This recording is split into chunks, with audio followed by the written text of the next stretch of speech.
नमस्कार, ये आकाशवाणी पटना है। अब आप खालिद रशीद से प्रादेशिक समाचार सुनिए।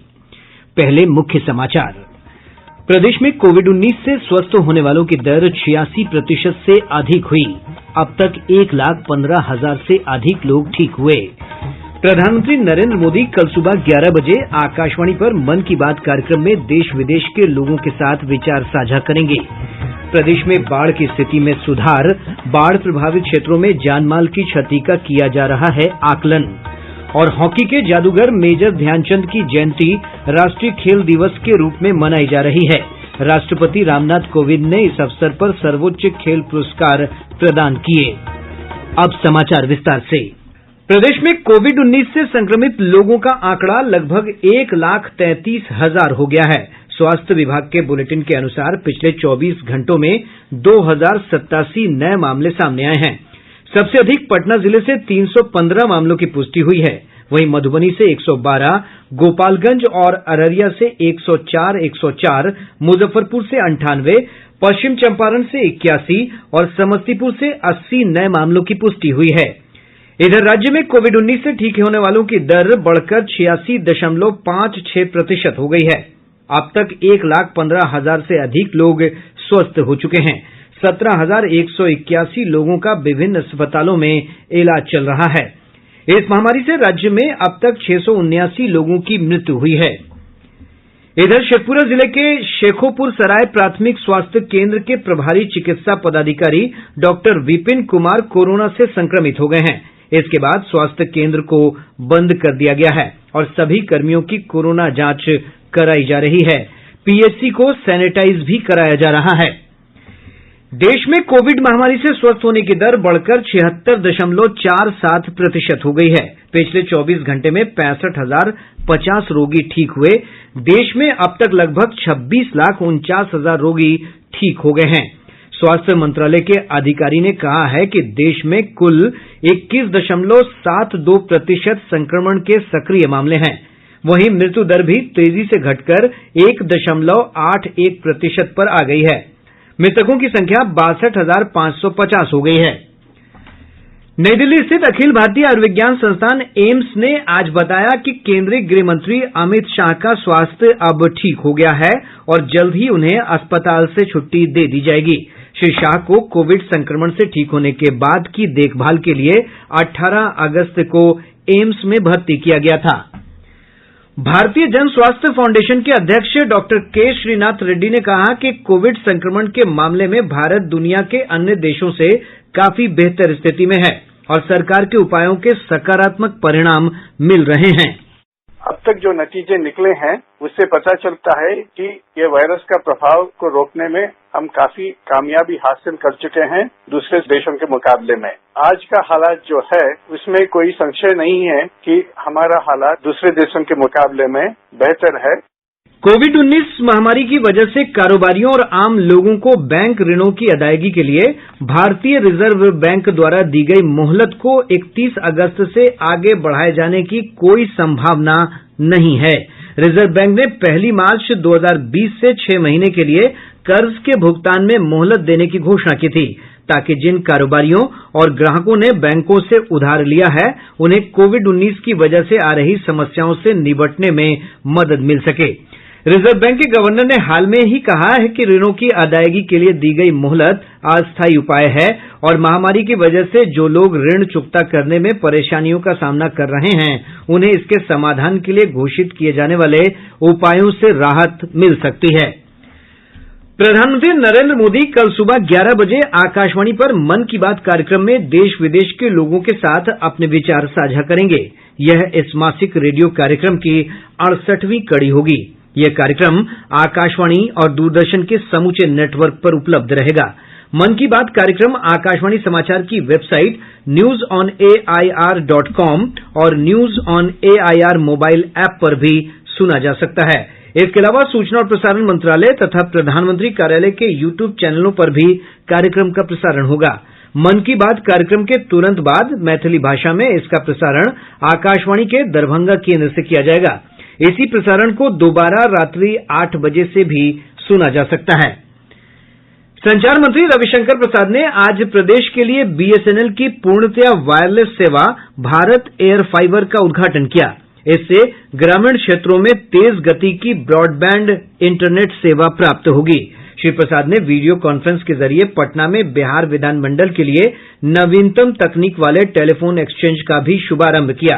उन्होंने कहा कि अगले 6 महीने में बिहार में 50 और भारत एयर फाइबर की शुरूआत की जाएगी। राज्य के अधिकांश हिस्सों में बाढ़ की स्थिति में धीरे धीरे सुधार हो रहा है। बाढ़ का पानी घटने के साथ ही ऊंचे स्थानों पर शरण लेने वाले लोग अब अपने घरों की ओर लौटने लगे हैं। वहीं कई इलाकों में अब भी भारी जल जमाव की स्थिति बनी हुई है। आपदा प्रबंधन विभाग की ओर से जानमाल की क्षति को लेकर आकलन कराया जा रहा है। प्रदेश में 16 जिलों में 83,62,000 से अधिक लोग बाढ़ से प्रभावित हुए हैं। वहीं बाढ़ पीड़ितों को 6-6 हजार रुपए की सहायता राशि सीधे उनके बैंक खाते में भेजी जा रही है। अब तक 13,22,000 से अधिक प्रभावित लोगों को मदद पहुंचाई गई है। बेगूसराय से सांसद और केंद्रीय मंत्री गिरिराज सिंह ने आज भगवानपुर प्रखंड में बाढ़ प्रभावित क्षेत्रों का दौरा किया। श्री सिंह ने जोकिया पंचायत में प्रभावित लोगों से बातचीत की और उन्हें हर संभव मदद का आश्वासन दिया। प्रदेश में मानसून की सक्रियता सामान्य बनी हुई है। इसके प्रभाव से राज्य के अधिकांश हिस्सों में हल्की से मध्यम बारिश हो रही है।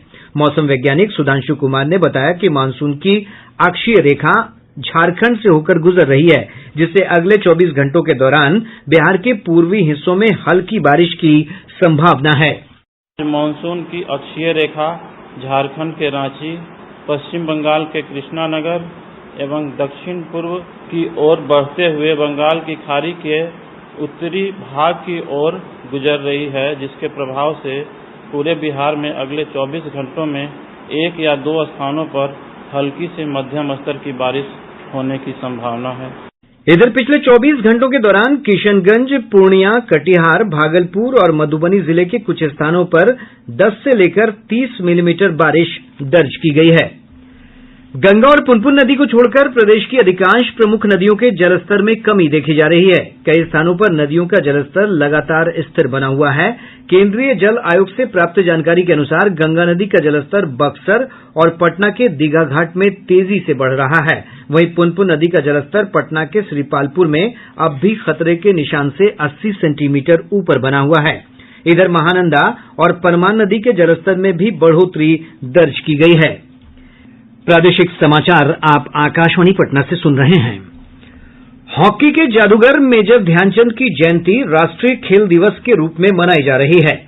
राष्ट्रपति रामनाथ कोविंद ने इस अवसर पर वीडियो कॉन्फ्रेंस के जरिए वर्ष 2020 के राजीव गांधी खेल रत्न पुरस्कार, अर्जुन पुरस्कार, द्रोणाचार्य पुरस्कार, ध्यानचंद पुरस्कार सहित अन्य सर्वोच्च खेल पुरस्कार प्रदान किए।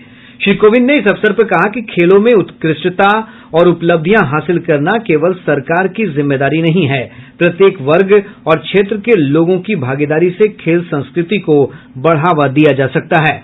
राष्ट्रपति ने इस बात पर खुशी व्यक्त की कि अब खेल और फिटनेस युवाओं की सोच और दिनचर्या का हिस्सा बन गए हैं। उन्होंने कहा कि खेलों के प्रति माता-पिता, अभिभावकों और शिक्षकों का रवैया भी बदल रहा है। श्री कोविंद ने विश्वास व्यक्त किया कि सबके सामूहिक प्रयास से भारत खेलों के क्षेत्र में महाशक्ति के रूप में उभरेगा। मुझे विश्वास है कि सबकी भागीदारी के बल पर किए गए सामूहिक प्रयासों से भारत एक खेल महाशक्ति के रूप में उभरेगा। 2028 के ओलंपिक खेलों में टॉप 10 पोडियम फिनिश कंट्रीज में रहने का हमारा लक्ष्य है। हम इस लक्ष्य को अवश्य प्राप्त करेंगे। राष्ट्रपति ने हॉकी के जादूगर मेजर ध्यानचंद को श्रद्धांजलि अर्पित की। मेजर ध्यानचंद खिलाड़ियों के साथ साथ अन्य सभी देशवासियों के लिए भी एक आदर्श हैं। साधारण परिवेश तथा सुविधाओं के बीच उन्होंने अपनी निष्ठा व कौशल से हॉकी के मैदान में असाधारण उपलब्धियां हासिल की। अपनी सफलताओं से उन्होंने विश्व समुदाय में भारत का गौरव बढ़ाया। राष्ट्रीय खेल और साहसिक कार्य पुरस्कार की 7 में से 4 श्रेणियों में पुरस्कार की राशि बढ़ा दी गई है। खेल मंत्री किरेन रिजिजू ने आज राष्ट्रीय खेल दिवस पर घोषणा की कि राजीव गांधी खेल रत्न पुरस्कार की राशि 7.5 लाख रुपए से बढ़ाकर 25 लाख रुपए कर दी गई है। अर्जुन पुरस्कार और द्रोणाचार्य आजीवन पुरस्कार की राशि भी 5-5 लाख रुपए से बढ़ाकर 15-15 लाख रुपए कर दी गई है। द्रोणाचार्य नियमित और ध्यानचंद पुरस्कार की राशि भी 5-5 लाख रुपए से बढ़ाकर 10-10 लाख रुपए कर दी गई है। इधर राज्य में भी कोरोना संक्रमण को देखते हुए खेल दिवस पर वर्चुअल समारोह का आयोजन किया गया, जिसमें उप मुख्यमंत्री सुशील कुमार मोदी, खेल और युवा मामलों के मंत्री प्रमोद कुमार सहित कई अन्य अधिकारी और गणमान्य लोग शामिल हुए। इस बार कोविड के चलते खिलाड़ियों को सम्मानित नहीं किया गया। सम्मान समारोह दिसंबर के महीने में आयोजित होगा। विधानसभा चुनाव को लेकर राजनीतिक गतिविधियां तेज हो गई हैं। भाजपा अध्यक्ष जेपी नड्डा ने आज नई दिल्ली में बिहार से पार्टी के सभी सांसदों के साथ चुनावी रणनीति को लेकर बैठक की। बैठक के बाद पार्टी के प्रदेश अध्यक्ष संजय जायसवाल ने बताया कि हर सांसद को अपने अपने लोकसभा क्षेत्र में जनसंपर्क अभियान चलाने को कहा गया है। इसके अलावा लोकसभा क्षेत्र अंतर्गत मंडल के पार्टी कार्यकर्ताओं के साथ वर्चुअल बैठक करने के निर्देश भी दिए गए हैं। इधर एनडीए के घटक दल लोजपा की भी चुनावी रणनीति को लेकर बैठक हुई है। पार्टी अध्यक्ष चिराग पासवान ने वर्चुअल माध्यम से विभिन्न विधानसभा क्षेत्रों के 119 संभावित प्रत्याशियों के साथ चर्चा की। भारतीय पुलिस सेवा के सेवानिवृत्त अधिकारी सुनील कुमार आज जदयू में शामिल हो गए। वे इससे पहले बिहार पुलिस भवन निर्माण निगम के महानिदेशक रह चुके हैं। वरिष्ठ कांग्रेस विधायक रामदेव राय का आज पटना के एक निजी अस्पताल में इलाज के दौरान निधन हो गया। 81 वर्षीय रामदेव राय पिछले कुछ दिनों से बीमार चल रहे थे। वे बेगूसराय जिले के बछवाड़ा निर्वाचन क्षेत्र से विधानसभा के लिए निर्वाचित हुए थे। सबसे पहले 1984 में समस्तीपुर लोकसभा क्षेत्र से राज्य के पूर्व मुख्यमंत्री कर्पूरी ठाकुर को हराकर वे चर्चा में आए थे। उनके निधन पर राज्यपाल फागू चौहान, मुख्यमंत्री नीतीश कुमार, विधानसभा अध्यक्ष विजय कुमार चौधरी, विधान परिषद के सभापति अवधेश नारायण सिंह, नेता प्रतिपक्ष तेजस्वी प्रसाद यादव और कांग्रेस के प्रदेश अध्यक्ष मदन मोहन झा ने गहरी संवेदना जताई है। बिहार विद्यालय परीक्षा समिति ने अगले वर्ष होने वाली मैट्रिक परीक्षा के लिए पंजीकरण की राशि जमा करने की अंतिम तिथि 3 सितंबर तक बढ़ा दी है। दानापुर रेल मंडल अंतर्गत 21 किलोमीटर लंबे इस्लामपुर नटेसर रेलखंड पर ट्रेनों के परिचालन की अनुमति मिल गई है। इस रेल लाइन को पटना गया रेल लाइन के विकल्प के तौर पर विकसित किया गया है और यह फतुहा और दनियावा के औद्योगिक क्षेत्र को सीधे ग्रैंड कॉर्ड लाइन से जोड़ता है। रेल संरक्षण आयुक्त ने सुरक्षा मानकों को पूरा करते हुए 90 किलोमीटर प्रति घंटा की गति से ट्रेनों के परिचालन की अनुमति दे दी है। यह राजगीर हिसुआ तिलैया नई रेल लाइन का हिस्सा है। 19 साल पहले इस रेलखंड को अनुमति दी गई थी। भागलपुर जिले के कोतवाली थाना क्षेत्र में लॉकडाउन का उल्लंघन कर एक धार्मिक स्थल में प्रवेश करने की कोशिश कर रहे कुछ लोगों की पुलिस के साथ आज झड़प हो गई। इस दौरान असामाजिक तत्वों ने पुलिस पर पथराव कर दिया, जिसमें 6 पुलिसकर्मी घायल हो गए। घटना के बाद क्षेत्र में रैपिड एक्शन फोर्स और जिला पुलिस बल को तैनात किया गया है। वहीं जिले के सभी थाना क्षेत्रों में पुलिस गश्त बढ़ा दी गई है। और अब अंत में मुख्य समाचार एक बार फिर। प्रदेश में कोविड-19 से स्वस्थ होने वालों की दर 86% से अधिक हुई। अब तक 1,15,000 से अधिक लोग ठीक हुए। प्रधानमंत्री नरेंद्र मोदी कल सुबह 11 बजे आकाशवाणी पर मन की बात कार्यक्रम में देश विदेश के लोगों के साथ विचार साझा करेंगे। प्रदेश में बाढ़ की स्थिति में सुधार, बाढ़ प्रभावित क्षेत्रों में जान माल की क्षति का किया जा रहा है आकलन। और हॉकी के जादूगर मेजर ध्यानचंद की जयंती राष्ट्रीय खेल दिवस के रूप में मनाई जा रही है। राष्ट्रपति रामनाथ कोविंद ने इस अवसर पर सर्वोच्च खेल पुरस्कार प्रदान किए।